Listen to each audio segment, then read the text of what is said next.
Welcome to Chinwag Tuesdays, your passport to a world of language and culture. Hi everyone, welcome to a brand new season of Chinwag Tuesdays.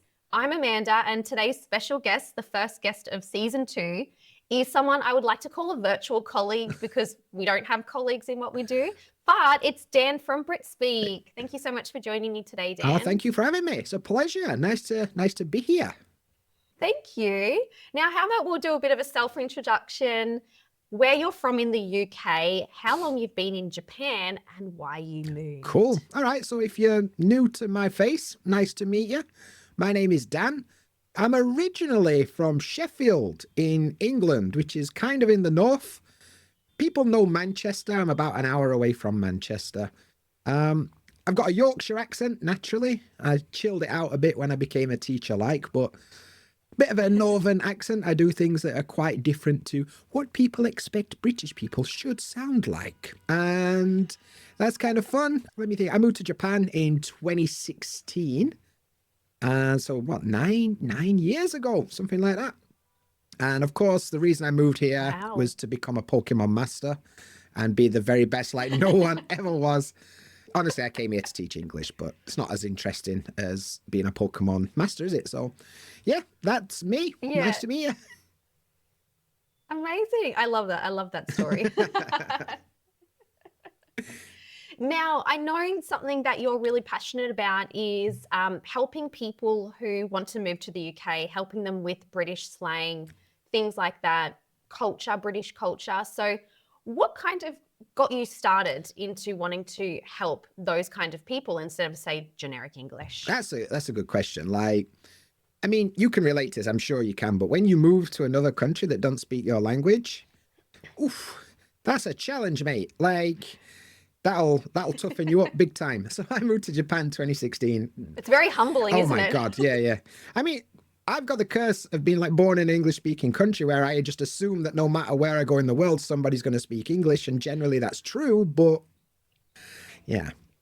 Maybe in Tokyo, but if I go countryside Japan where I were living, all these grandmas don't know anything about English. So, and yeah. True. I moved to Japan 2016, barely spoke any Japanese. I could ask people where is the station, but couldn't really understand what their answer, you know what I mean? So that kind of learning curve and being bloody lonely and frustrated, and just even things like trying to open a bank account or make a doctor's appointment was so much more difficult than it needed to be, that I had to go through a lot of hard times to get there. Like washing my clothes with conditioner because I didn't realize I was using the wrong thing. You know what I mean? This kind of thing.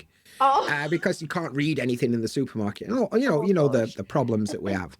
And that's before you even start trying to make friends and build a community and fit in and all, So going through all of those tough times, it were hard work, and I had to work through it. And then eventually I was like, damn, people that are moving to England have got the exact same problems.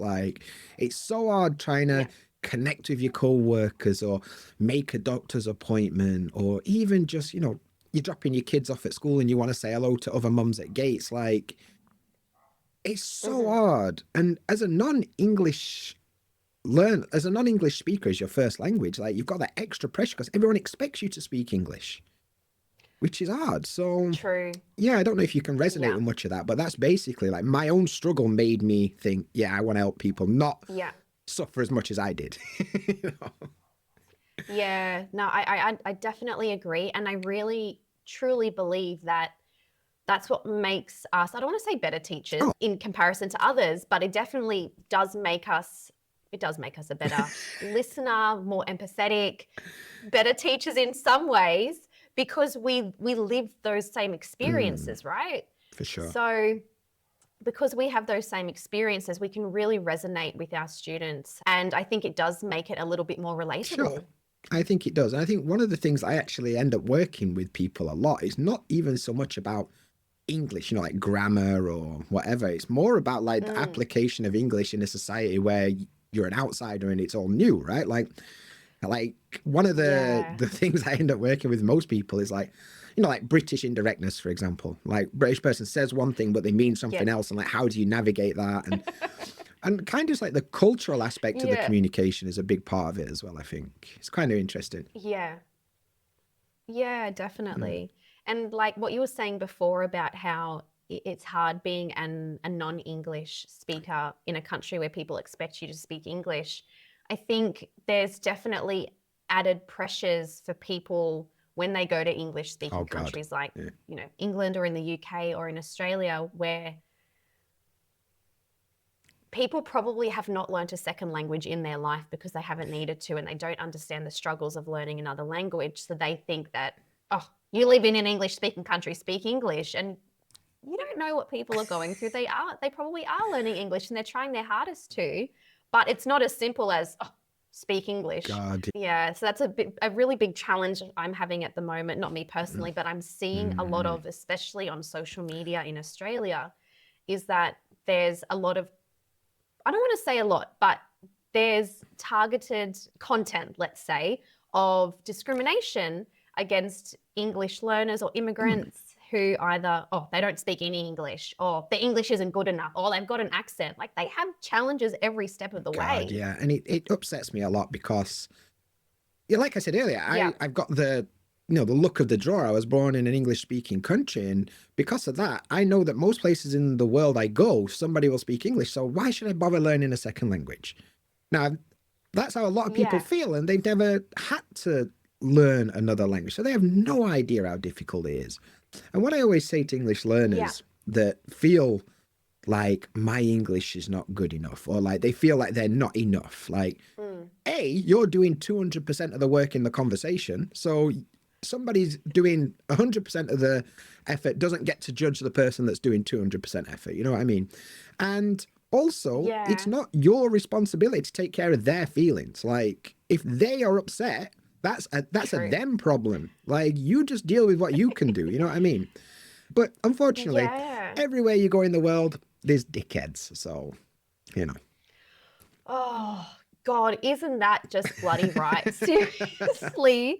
It's like, I don't know whether I was talking to someone about it the other day, and, he was saying that overall Australia is not a racist country, but there's a minority of racists, but they're a very, very loud minority. Same in England, I think.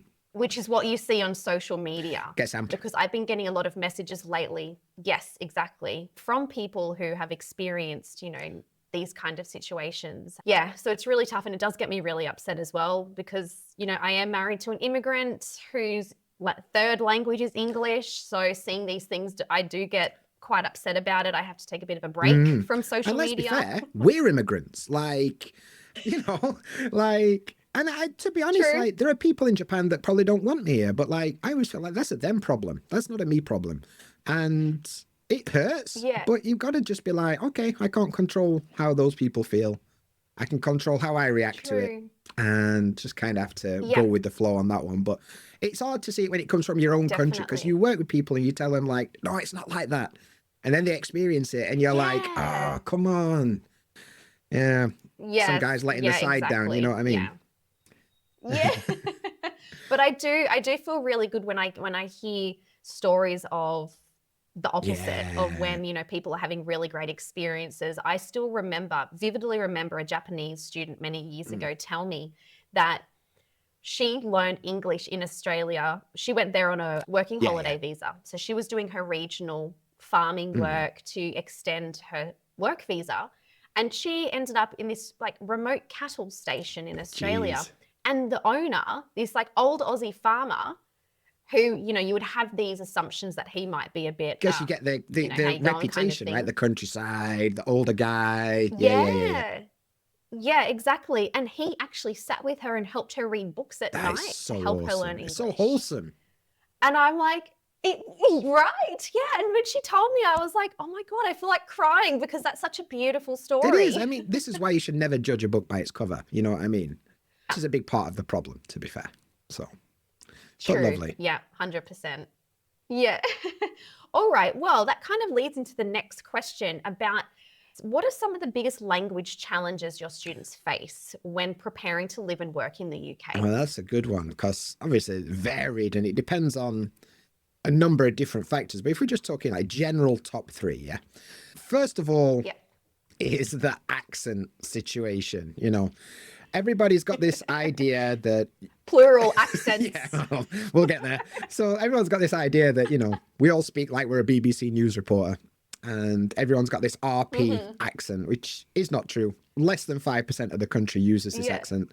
So all the textbooks and all the teachers even tend to generally develop this RP accent because it's clear and easy to understand, and which is all well and good. But then, drop somebody in the middle of Birmingham, good luck, mate. And like, that culture shock must just be so intense that you've learned to understand, kind of BBC English, and then you rock up in Yorkshire and it's nothing like that. So you kind of suddenly feel like, oh, actually, I don't understand anybody. My English is terrible and I can't do it, and so on and so forth, and that kind of thing. So that sucks. That's a big one. So, not their accent as much as like the accent they're going to deal with, because there's well over 50 different regional accents, and each accent's got its own dialect with different words and so on. It's a massive problem. The other, I think, point number 2, I guess I would say, is like dealing with colloquial English as opposed to textbook English. Textbooks tend to be, they err on the side of like formal, because they expect you to be more formal more often than not. But British people are quite laid back outside work, and even inside work, we're quite laid back. And, dealing with like slang and idioms and phrasal verbs and all the colloquialisms that come with it, that it's not like you get a textbook for that kind of thing. So it can be really shocking when you've learned some words and you go there and nobody uses those words that they're using like different words. And once again, makes you feel like, oh, I'm not good enough and that kind of thing. And I would say probably the third biggest problem is the mindset of the whole thing. Like, when you're in your own country learning English, you feel pretty good about it. As soon as you drop yourself in a country where everyone's a native speaker, it's like, oh my, I'm so out of my depth. And then that creates kind of the spiral, like, I'm not good enough, my English not good enough. And then you kind of withdraw because you're like, well, I don't want to do it because I'm not good enough. So you stop trying to speak to people, and people get stuck. And that breaks my heart more than anything. It's like, your English is probably fine, you just haven't practiced it enough in that situation. And unfortunately, the English industry is quite predatory on that kind of person, where, oh, just buy this textbook, just use this app, just learn this list of words and you'll be fine. And it's never the case. And I think that's such a difficult thing, where you get so overwhelmed, you don't know what you need to do, you don't know where to turn, and it just feels like you're drowning in the deep end. And I think that's a huge problem as well. So those 3 are probably the big 3 for me.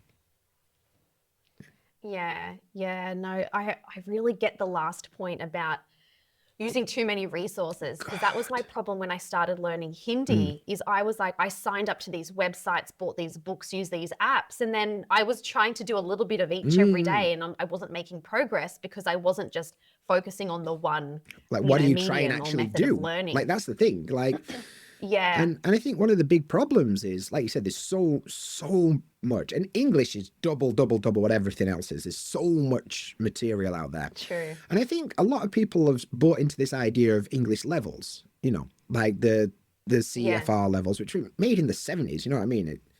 And it's like, to be B2, you need to know this block of information. And that might include academic English, that might include, idioms at work.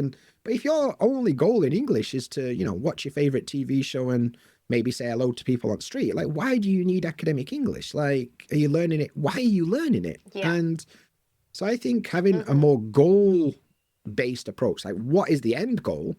What do I need to be able to do that? Like, it's my Japanese, for example. I can read a little bit, but I want to speak, so I don't really care too much about reading. Whereas if I want to do various levels, I've got to know how to read X amount of kanji, like the Chinese characters, right? But I don't care about that, because my goal is to communicate with people. So why am I going to waste time doing that when I could spend more time learning something that's actually useful? But then again, as an English learner, it's so overwhelming, because like, all right, well, I've got this goal. How am I actually going to do that? What do I need? And that's a big challenge as well. So definitely. Yeah. Oh God, there really is so much information out there. Crazy, Isn't there? crazy. And we're not helping, to be fair. Yeah, true. We're also adding to it, aren't but we? in a nice way. Like, we understand. Like, Yeah. oh dear. I actually had a student yesterday. He's an engineer by trade, and he likes numbers. He likes, he's obviously a very visual person. He likes to be able to physically see his progress in terms of numbers and things like that. So he's thinking of taking the IELTS exam just to be able to get like a number on the paper, basically. It's tough. Yeah, so it is tough. And so I said, if you do want to check your progress, IELTS can be very academic.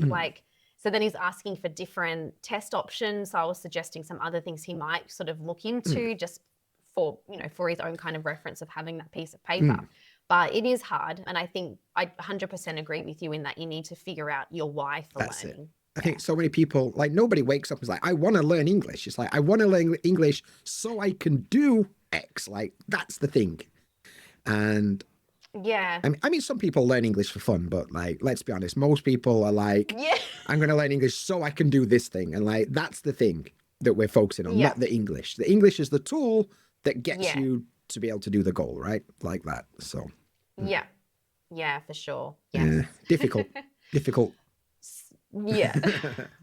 Oh my gosh. I know. I just laugh because I just think of my own language journey. Same. And yeah, I mean. Do you do any lessons or anything? Do you take classes, or are you at a point now where you're kind of just winging it? Yeah, I did it. My language learning journey was weird because I very early on worked out that the only reason I wanted to speak the language is to connect with people. So I didn't need it for work. I didn't really need it for anything other than I wanted to talk to people. When I meet people, I'm a chatty person. So the way I started learning Japanese is every Friday after work, I would learn like a new expression, and I would go to, they have like called standing bars.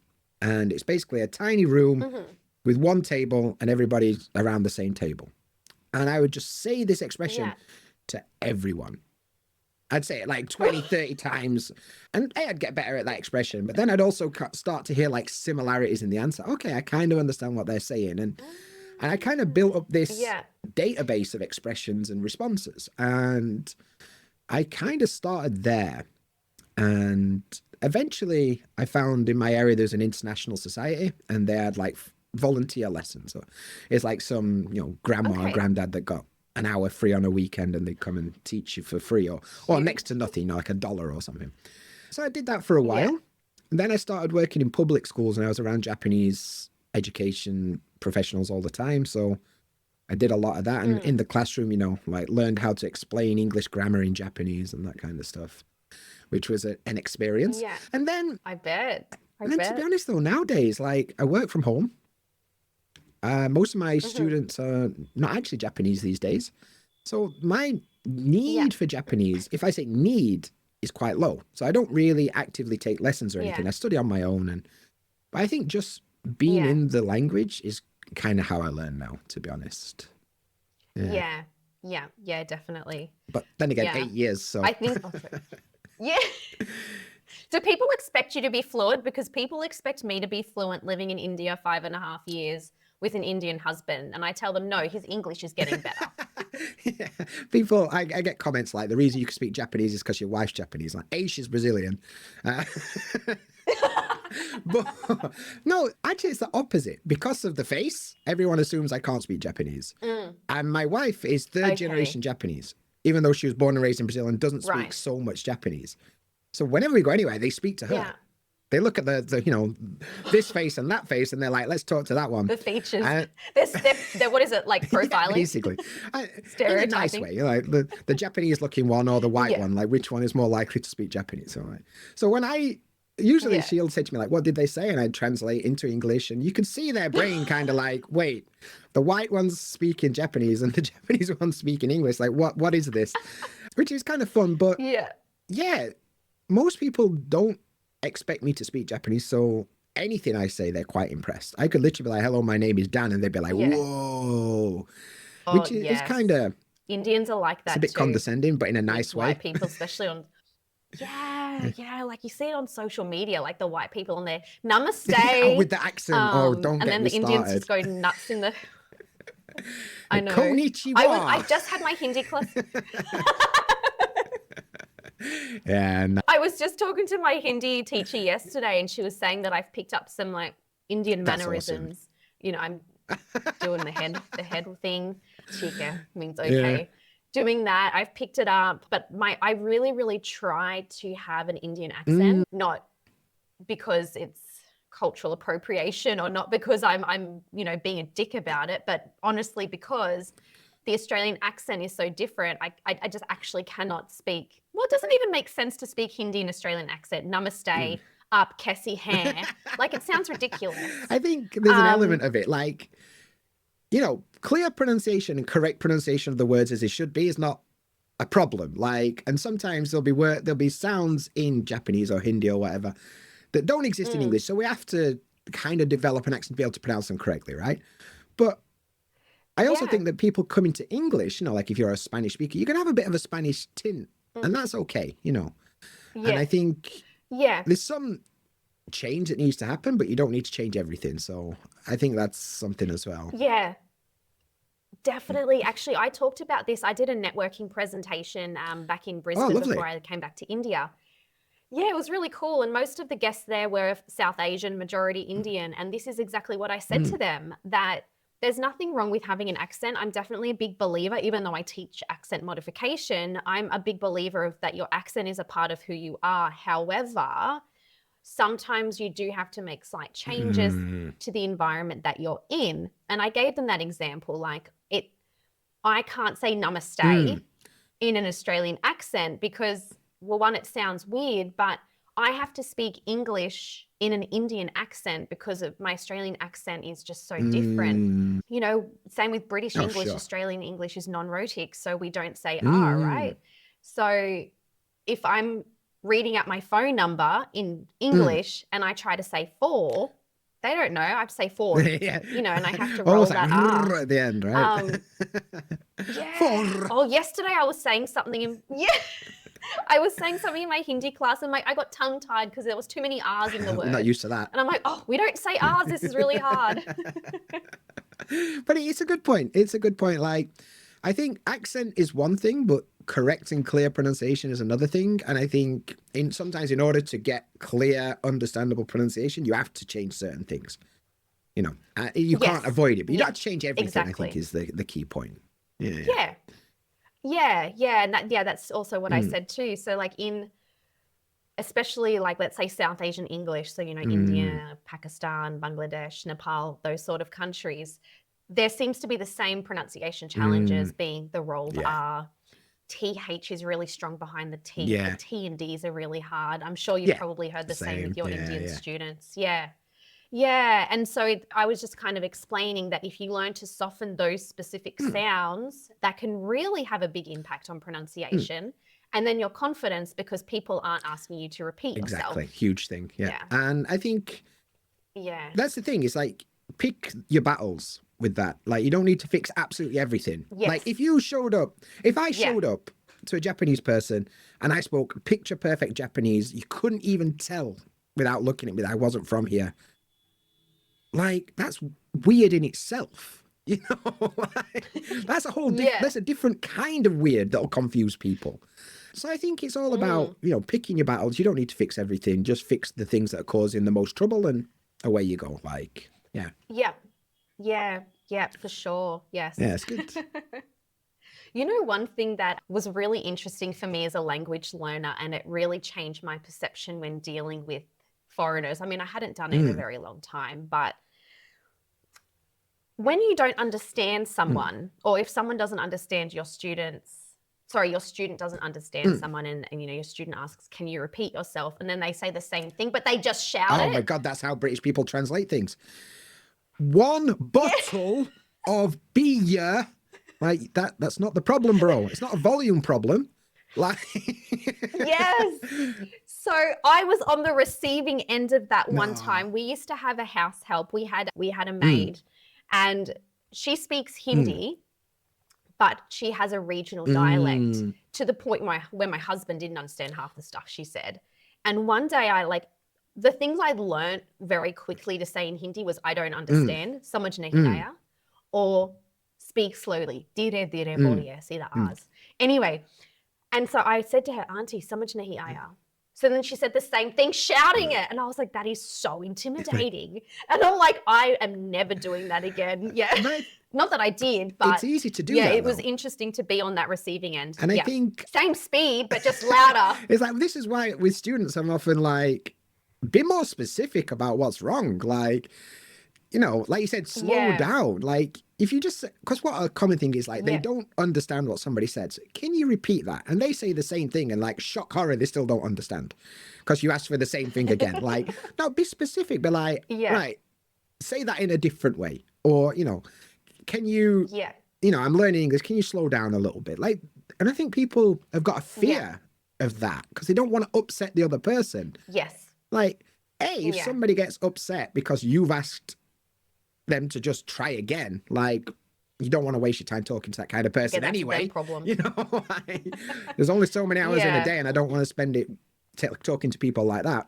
But also, like, what's worse, temporarily being vulnerable and saying, "Can you try again? I didn't understand," or pretending you understand, and then there's a Yeah. big problem because you didn't actually understand, and you're just nodding and smiling, and actually Yes. they're giving you something really important, and you didn't do it, and you lose your job, and you know what I mean? Like, yeah, I Yeah. think Yeah. I always try and normalize asking for repetition or slowing Yeah. down, or can you use different words, or but asking them Yeah, to yeah, for repeat, sure. and then they say it again, you still don't understand, so they're like, well, I can't ask again. Like, well, be specific about the Yeah. problem and it'll make life a bit easier. But British people, same Yeah, default for sure. response, say it louder. Like, it's not a volume problem, mate. You know, the volume was fine. Yeah. Yeah. Oh gosh. Funny. Yeah, that's life, innit? All right. So what I want to do now is a little activity or a little game. I've got 3 Aussie slang words All right, here. cool. I want you to guess what they mean. I actually have no idea whether or not these are in British English. This It'll is be going to be really interesting. interesting to see if there's a crossover. Because, I mean, there's a lot of Yeah. stuff that very similar between Aussie English and, I mean, general Aussie and general British English. There'll be a lot of similarities. So, yeah, I'm true. hoping they surprise me. Let's see what happens. All right. I'm going to be thoroughly disappointed if they do cross over. Sounds like you've done some homework. All right. I honestly I had sent you these questions and then forgot that I'd said, let's do some slang. So I quickly had a look this morning, but I really was like, I don't know. Let's see. Okay. Anyway, so the first one is an ankle biter. An ankle biter. All right. My initial instinct is either going to be something like a kid, you know, like a baby or something, or Uh-huh. like a small dog or something like that is where my instinct is, but it isn't You something got I've it heard right. before. The first time it's a small child. Okay, yeah. Like we would call a little kid would call them a wee nipper because they nip at your ankles. So I've heard that before. Yeah. So, okay. Yeah. Yeah, right. See, I think it's the similar humor. Yeah. This is why, because I'm pretty sure if I would have said this to an American, they would No, have I don't think idea. so. But like my initial instinct, like ankle biter, what's small enough to bite my ankles? Okay, it's probably a kid or a small dog or something. Yeah. Yeah. Yeah. Good one. Yeah. Yes. I remember when you did a similar activity with Hannah with your podcast. Yeah, speak on and with I think Hannah. you said like a hole in the wall. Yeah. Yeah. And I was like, what the hell is a hole in the wall? Is that what you call an ATM? Yeah, because we isn't don't it? even use the word ATM. We use cash point or cash machine or something. But Okay. yeah, it's called a hole in the wall in a lot of places, which is That's so because funny. it does sound a bit. Because when I was listening, I had no idea. Does sound a bit dodgy, doesn't it? Like, oh yeah, I went to a hole in a wall. It does. Did you now? All right. Yeah. I went to the hole in wall and came back with some cash. Like, oh, did you? Yeah. Yes. Bit suspicious. Oh dear. Well, yeah, good one. Ankle biter. I like it. All right. Next one. Goon. Goon. All right. So Mm. I would imagine.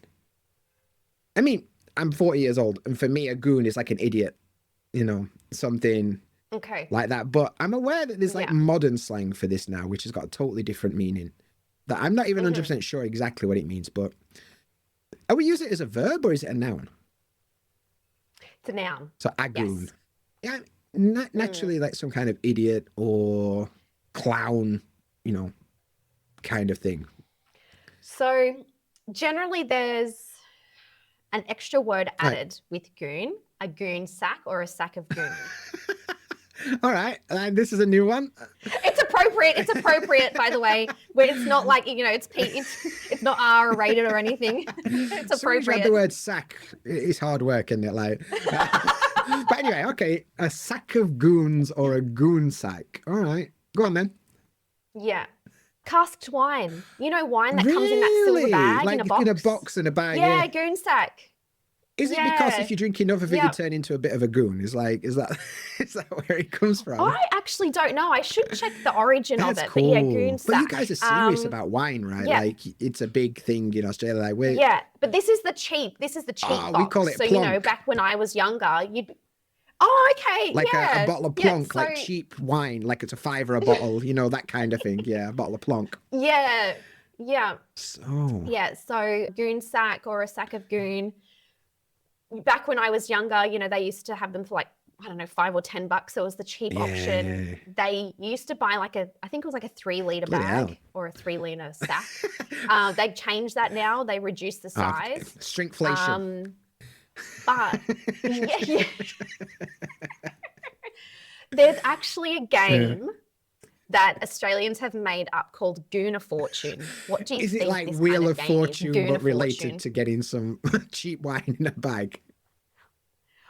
Well, I mean, it does involve spinning something around. Is it not like spin the bottle? Is it like? No, go on. No. So basically, you tie the goon sack to your clothesline. So Alright. the clothesline in Australia, the heels hoist, it's not just like one that kind of pins up against the wall. It's in the middle And of it's the like an backyard umbrella, and it spins yeah, around. like a reverse umbrella almost. Kinda, yeah. All right. Yeah. And so you attach it there and you spin it around and everyone has their mouth open trying to like drink from And it. it's just like a sprinkler as it goes around, like. Pretty Love it. much, yeah. Great. Yeah, I mean, I never played Goon of Fortune. I was never really a Goon fan, to be honest. I only got into wine when I was like in my mid-20s. enough. So I was never much of a Goon drinker. Would you call them a That's a gooner? lie. I do have a photo of me when I was 17 drinking a Goon sack. We'll keep that in the Yeah, archives. fair enough. But love it. I absolutely love the concept of referring to wine as goon. Yeah. Oh, yeah, love it. All right. Yeah. Nice. I'm a fan. I like it. All right.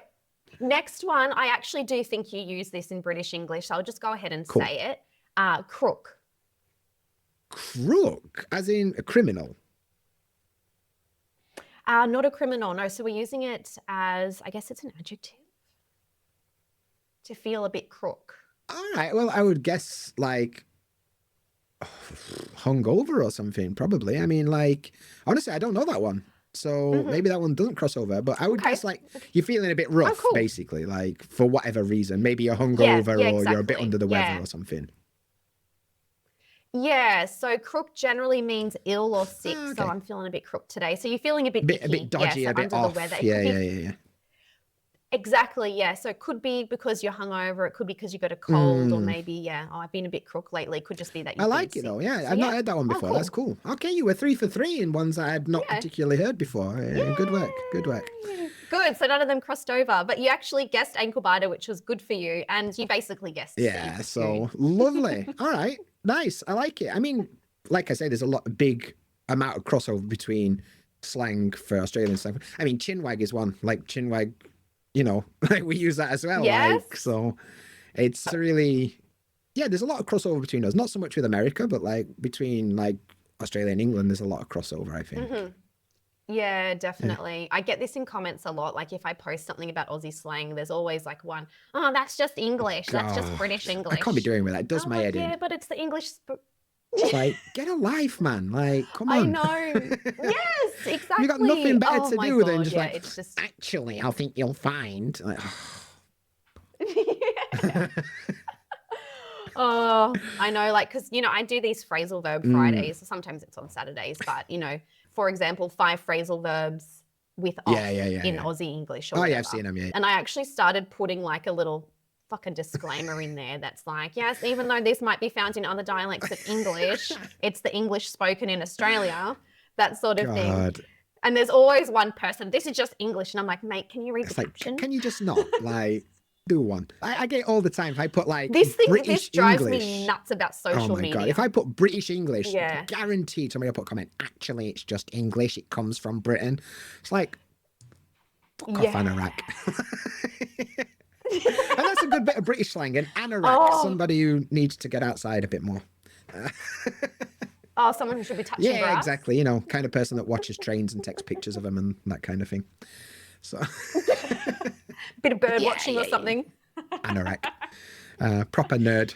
Not a good nerd. Not like somebody who likes Marvel films. Like a nerd that, you know. I'm not going to say what I was going to say. Should get outside and that's touch better. grass. That's better than what I was going to say.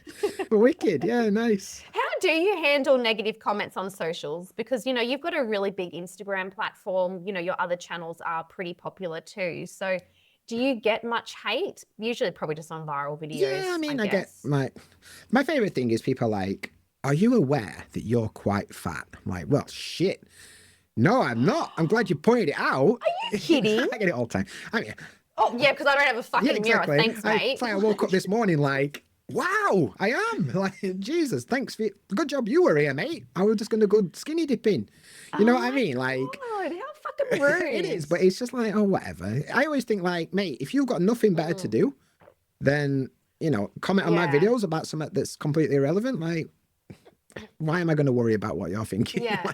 And that's definitely a them problem. They're obviously projecting, or there's something, they're just not happy with their lives for whatever reason that they have to say that. And also, I don't care. I've been called worse things by better people, so whatever. And honestly, I don't care so much anymore. The thing that pisses me off more than anything is when people tell me I'm wrong. And I'm like, I'm not wrong, mate. Like, trust me, I'm a native speaker. I'm a teacher with 10 years experience. And I know my own dialect. Like, you can't tell me it's wrong. And they're like, well, actually, we don't say that in England. I'm like, I just comment and with like, we don't say that in England. I'll change the, I don't say that in England. I fix that for you and just comment.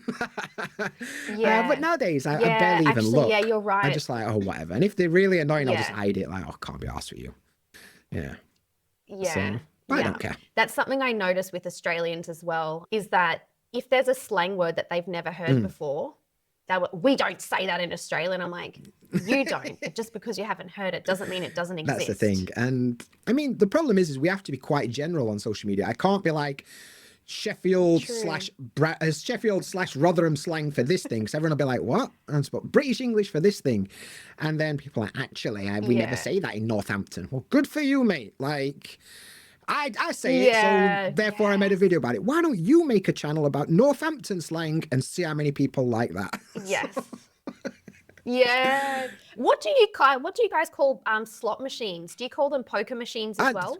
Video poker is like a different thing. We call it a one-arm bandit, or just a bandit for short. Okay.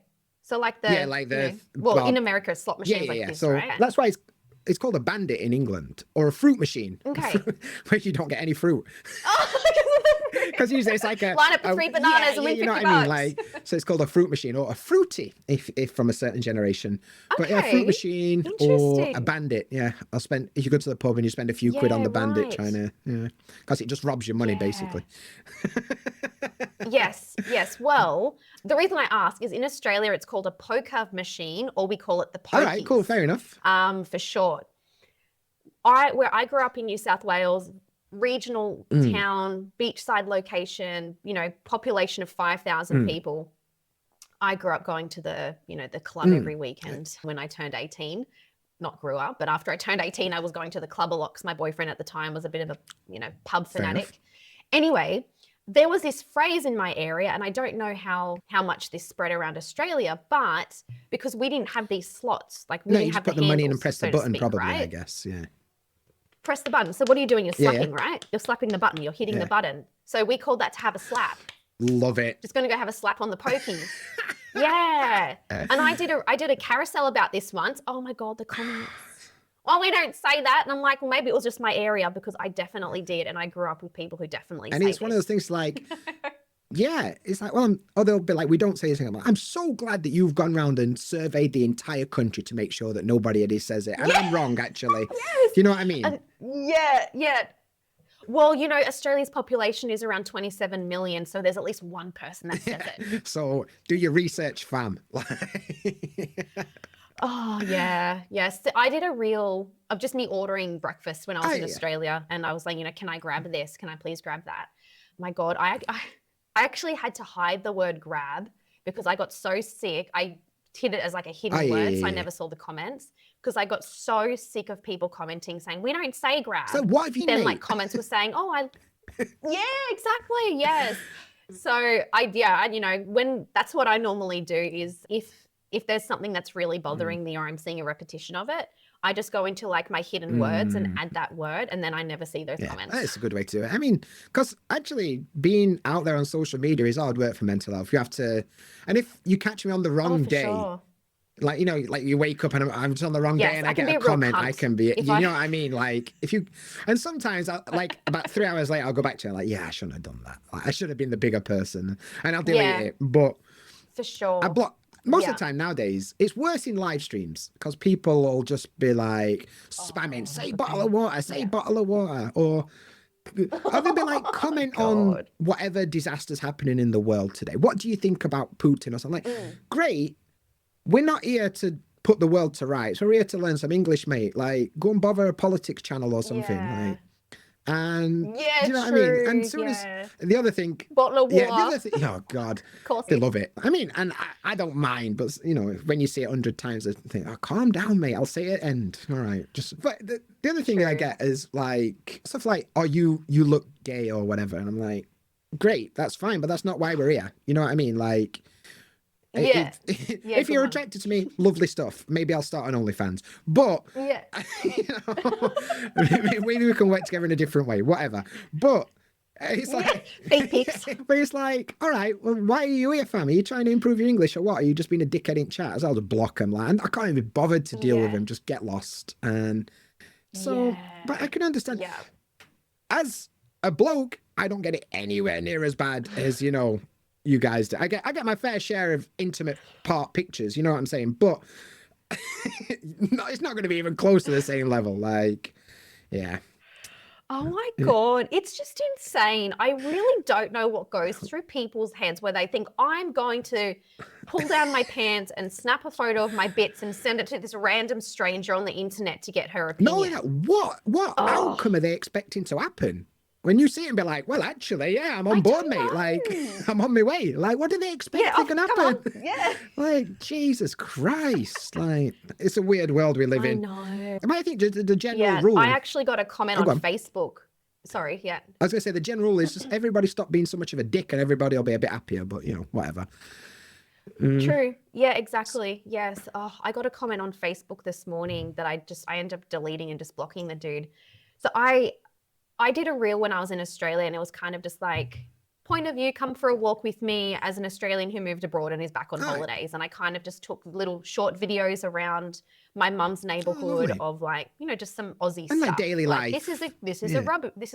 Yeah, exactly. This is a bin, not a trash can. I made a similar video when I was back in England. Roundabout. Yeah.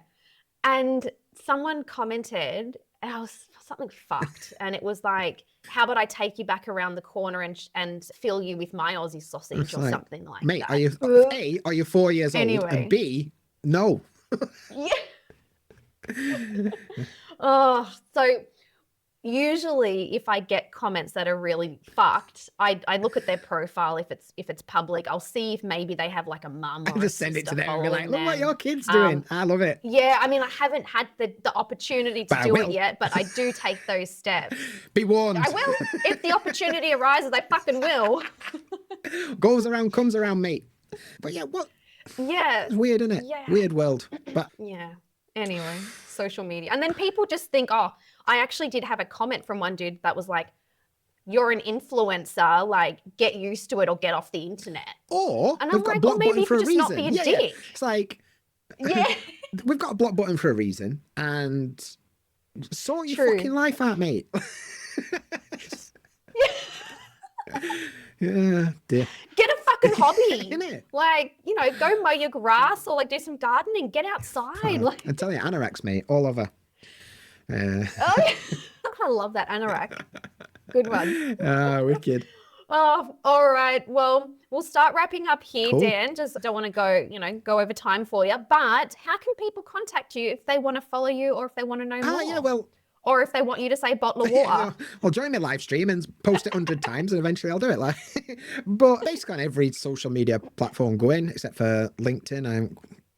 I'm too, I don't know, I'm not boring enough for LinkedIn, I think, which is bad to say because I know you're on there. So, Oh, that is my goal for it? this year, but never mind. I'm still trying to test the waters about, can I stay professional? I'm Like, not how professional do I enough. That's kind my of get my problem. personality Yeah. across without being professional? Yeah. Yeah, because I am a little bit, I can be It's hard work quite for me to be professional, to be honest. unprofessional. Yeah, like it's not something I want to do so full it's a time. tough So one. anyway, the best place to find anything about me is my website, which is britspeak.co. That's CO at the end. I've got articles, podcasts, courses, freebies, all that stuff's on there. Instagram, Facebook, YouTube. I'm trying to do YouTube a lot more this year. Yeah, you can find me on all of them things, but come and say hello and say Amanda sent you.